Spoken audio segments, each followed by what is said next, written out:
Shalom, semangat pagi Bapak Ibu Saudara yang terkasih. Demikian firman Tuhan dalam Injil Lukas 16 ayat 26 dan 2-28. Selain daripada itu di antara kami dan engkau terbentang jurang yang tak terseberangi, supaya mereka yang mau pergi dari sini kepadamu ataupun mereka yang mau datang dari situ kepada kami tidak dapat menyeberang. Kata orang itu, kalau demikian aku minta kepadamu Bapa, supaya engkau menyuruh dia ke rumah ayahku. Sebab masih ada 5 orang saudaraku, supaya ia memperingati mereka dengan sungguh-sungguh, agar mereka jangan masuk kelak ke dalam tempat penderitaan ini.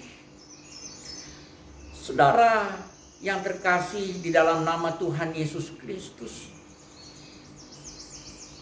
di dalam bagian firman Tuhan ini, orang kaya yang ada dalam neraka memohon-mohon supaya Lazarus kembali ke dunia orang hidup untuk bisa menyampaikan pesan penting bahwa mereka harus bertobat, mereka harus dengar firman Tuhan, mereka harus taat kepada firman Tuhan supaya jangan mati menderita kesiksa seperti orang kaya ini. Saudaraku yang saya kasihi, ada cerita yang hebat, penderitaan yang hebat bagi mereka yang terbelenggu oleh dosa. Karena sesungguhnya firman Allah mengatakan upah dosa adalah maut, penderitaan dan siksaan karena kutuk dan murka Allah berlaku bagi setiap orang berdosa. Saudara dan saya, kita sesungguhnya adalah orang-orang yang sesungguhnya harus ada di dalam neraka yang menyala-nyala, siksaan dan penderitaan yang hebat. Tetapi karena orang kaya ini bisa melihat Lazarus ada dalam ketenangan, kenyamanan di pangkuan Abraham, itu berarti ada pengharapan. Orang bisa tinggal dalam kenyamanan, dalam keamanan, dalam perlindungan Tuhan, dalam sukacita yang melimpah, dalam kebahagiaan di ribaan Tuhannya, yaitu Tuhan Allah yang menjadikan langit, bumi dan segala isinya. Itu sebabnya orang ini memohon agar Lazarus memberitahukan keadaannya di dalam neraka. Saudara, mari kita bersama.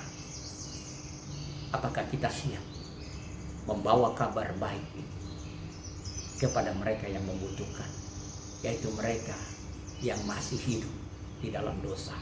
Ingat, Allah pasti menghukum mereka yang berbuat dosa, membuat kejahatan.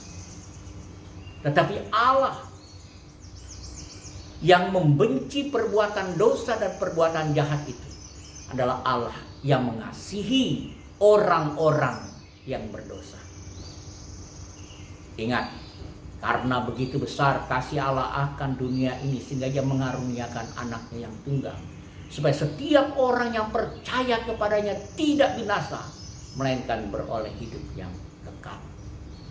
Rasul Paulus dengan gamblang, orang yang berseru-seru dalam nama Tuhan, dia akan diselamatkan. Tapi bagaimana mereka akan berseru kepada nama Tuhan kalau mereka tidak pernah mendengar berita baik itu? Dan bagaimana mereka mendengar berita baik itu kalau tidak ada yang memberitakannya? Bagaimana mereka bisa memberitakannya kalau tidak ada yang mengutusnya? Saudara, pekerja sedikit, tuayan begitu banyak. Terpanggilkah kita menjadi pembawa kabar baik? Saudaraku yang saya kasih, selamat beraktivitas. Ingatlah selalu, saudara adalah pembawa kabar baik. Tuhan Yesus menyertai.